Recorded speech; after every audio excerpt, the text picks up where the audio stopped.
दोस्तों आज के हमारे इस वीडियो का टॉपिक है टाइप्स ऑफ इलेक्ट्रिकल मोटर के ऊपर। दोस्तों ये क्वेश्चन इंटरव्यू में सबसे ज्यादा पूछा जाता है इलेक्ट्रिकल के अंदर। और दोस्तों इस वीडियो के अंदर आपको अच्छे से समझ में आए तो मैं आपको टाइप्स तो बताऊंगा ही और साथ साथ उस मोटर के यूजेस भी बताऊंगा जिससे आपको काफी अच्छे से समझ में आ जाए। तो दोस्तों वीडियो को स्टार्ट करते हैं। तो दोस्तों अगर आपसे कभी इंटरव्यू के अंदर इलेक्ट्रिकल मोटर कितने प्रकार की होती है यह पूछा जाता है तो आपको उनको क्लियरली आंसर देना है कि हमारी मोटर को 3 भागों में बांटा जाता है। ये 3 भाग कौन कौन से है? तो दोस्तों सबसे पहला जो भाग हो गया वो है हमारी एसी मोटर। ठीक है, आप सभी ने सुना है एसी मोटर। जो भी मोटर हमारी एसी करंट से चल रही है वो कहलाएगी हमारी एसी मोटर। इसके बाद में आपको दूसरा भाग बताना है, वो बताना है डीसी मोटर। जो भी मोटर हमारी डीसी सप्लाई से चलेगी वो कहलाएगी हमारी डीसी मोटर। और एक और थर्ड कहलाएगी दोस्तों हमारी स्पेशल मोटर। दोस्तों अगर आप यह आंसर बताओगे तो आपका इंप्रेशन दूसरों से काफी अच्छा बनने वाला है। तो दोस्तों अब जो हमने 3 भाग बताए इसके अंदर आपसे ये भी इंटरव्यू में पूछा जा सकता है कि एसी मोटर कितने प्रकार की होती है, डीसी मोटर या फिर स्पेशल मोटर कितने प्रकार की होती है। तो दोस्तों इसका आंसर अब जान लेते हैं। सबसे पहले एसी मोटर की बात कर लेते हैं। तो दोस्तों अगर आपसे इंटरव्यू में यह क्वेश्चन करा जाता है कि एसी मोटर के भागों के नाम बताओ तो आपको उनको क्लियरली बोलना है कि एसी मोटर हमारी 2 प्रकार की होती है। एक कहलाती है हमारी सिंक्रोनस मोटर और एक और कहलाती है एसिंक्रोनस मोटर। और दोस्तों जो हमारी एसिंक्रोनस मोटर होती है इसको हम इंडक्शन मोटर भी कहते हैं। और दोस्तों अगर आपसे इंटरव्यू में पूछा जाए कि सबसे ज्यादा उपयोग होने वाली मोटर कौन सी है तो दोस्तों वो यही मोटर है, इंडक्शन मोटर। और अगर आपको इंटरव्यू में इंप्रेशन अच्छा बनाना है तो आप इंडक्शन मोटर के साथ साथ एसिंक्रोनस मोटर भी बोल सकते हो, क्योंकि इंडक्शन मोटर का जो एक और नाम है वो एसिंक्रोनस मोटर है। अब दोस्तों आपको ये तो क्लियर हो गया है कि हमारी एसी मोटर के अंदर 2 टाइप्स होते हैं, एक सिंक्रोनस और एक एसिंक्रोनस, जिसको हम इंडक्शन मोटर भी बोल सकते हैं। पर दोस्तों मैंने आपको कहा था कि मैं आपको इसके यूजेस बताऊंगा ताकि आपको याद रहना काफी आसान हो जाए। तो दोस्तों हमारी जो सिंक्रोनस मोटर होती है, एसिंक्रोनस मोटर तो आपने कई जगह देखी, पर जो हमारी सिंक्रोनस मोटर होती है ये दोस्तों कहाँ उपयोग ली जाती है? तो दोस्तों ये ज्यादातर हमारे पावर फैक्टर मेंटेन के लिए उपयोग की जाती है। अब दोस्तों आप ये बोलेंगे कि पावर फैक्टर मेंटेन के लिए हमारी कंपनी में कैपेसिटर का इस्तेमाल किया जाता है, पर दोस्तों कैपेसिटर हमारे किया जाता है, पर दोस्तों जहाँ पे बड़े बड़े जो पावर प्लांट होते हैं, जहाँ पे हमारी इलेक्ट्रिसिटी को बनाया जा रहा है, वहाँ पे हमारे कैपेसिटर बैंक की जगह सिंक्रोनस मोटर का इस्तेमाल किया जाता है पावर फैक्टर इंप्रूवमेंट के लिए। इसके अलावा दोस्तों जहाँ पे हमको कांस्टेंट स्पीड की होती है, मतलब हमारी स्पीड में कोई वेरिएशन ना आए, तो वहाँ पे हमारे सिंक्रोनस मोटर इस्तेमाल किया जाता है। अब ऐसी जगह कौन सी है? तो दोस्तों हमारी जो पेपर प्रिंटिंग की मशीन होती है वहाँ पे हमको काफी ज्यादा एक्यूरेसी चाहिए होती है, तो वहाँ पे सिंक्रोनस मोटर का इस्तेमाल किया जाता है। अब दोस्तों एसिंक्रोनस मोटर जिसको इंडक्शन मोटर बोलते हैं, इसका यूजेस कहाँ होता है? तो दोस्तों इसका यूजेस तो आपने अपनी कंपनी में सबसे ज्यादा ही देखा होगा। इसमें दोस्तों 2 भाग होते हैं। जो हमारी इंडक्शन मोटर होती है, इंडक्शन मोटर 2 प्रकार की होती है। एक होती है दोस्तों हमारी स्क्वायर केज इंडक्शन मोटर और एक और कहलाती है हमारी स्लिप रिंग इंडक्शन मोटर। जो दोनों मोटर होती है इन दोनों को मोटर का नाम जो इसके रोटर के ऊपर ही रखा गया है। जो हमारा स्लिप रिंग इंडक्शन मोटर होती है, ये स्लिप रिंग जो इंडक्शन मोटर होती है इसका जो रोटर होता है इसमें एक स्लिप रिंग होती है।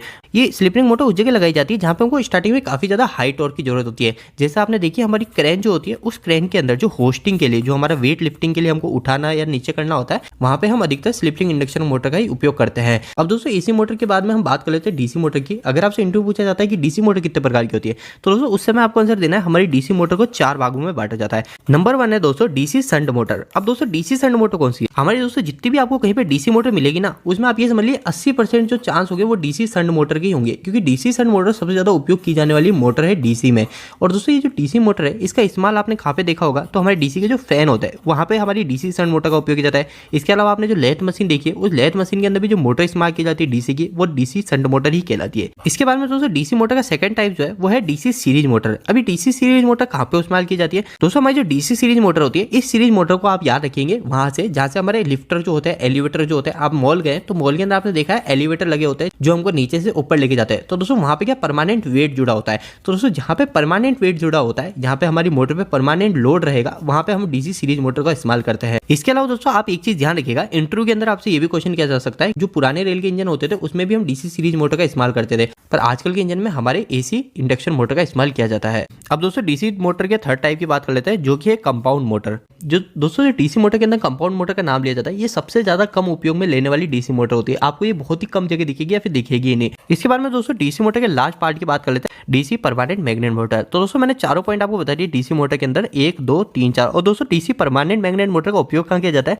दोस्तों ये जो मोटर होती है इसके अंदर एक परमानेंट मैग्नेट लगा होता है। तो दोस्तों ये परमानेंट मैग्नेट लगे होने के कारण इसकी जो स्पीड होती है वो स्पीड काफी तेज होती है। तो हमारे जो घरों के अंदर जो बच्चे के लिए टॉय कार लाते हैं, उस कार के अंदर हमारी डीसी परमानेंट मैग्नेट होती है। इसके अलावा जो आपने देखे हमारे जो कंप्यूटर के फैन होता है, वो कंप्यूटर के फैन कितनी तेज घूमता है, उस फैन के अंदर हमारे डीसी परमानेंट मैग्नेट मोटर का उपयोग किया जाता है। दोस्तों अब इलेक्ट्रिकल मोटर के तीसरे टाइप्स की बात कर लेते हैं, जो कि है स्पेशल मोटर। अब दोस्तों स्पेशल मोटर के अंदर कौन कौन सी मोटर होती है? तो सबसे पहली मोटर है वो है यूनिवर्सल मोटर। दोस्तों ये काफी इंटरेस्टिंग मोटर है। ये जो मोटर है आपको कैसे याद रखना है? आपको याद रखना है कि हमारी एसी और डीसी सप्लाई से चलने वाली जो मोटर है वो हमारी यूनिवर्सल मोटर है। दोस्तों आपसे इंटरव्यू में ये भी क्वेश्चन किया जा सकता है कि हमारी ऐसी कौन सी मोटर है जो एसी सप्लाई से भी चलती है और डीसी सप्लाई से भी चलती है, तो आपको वहां पे बताना है यूनिवर्सल मोटर हमारी ऐसी मोटर है जो एसी और डीसी दोनों से चलती है।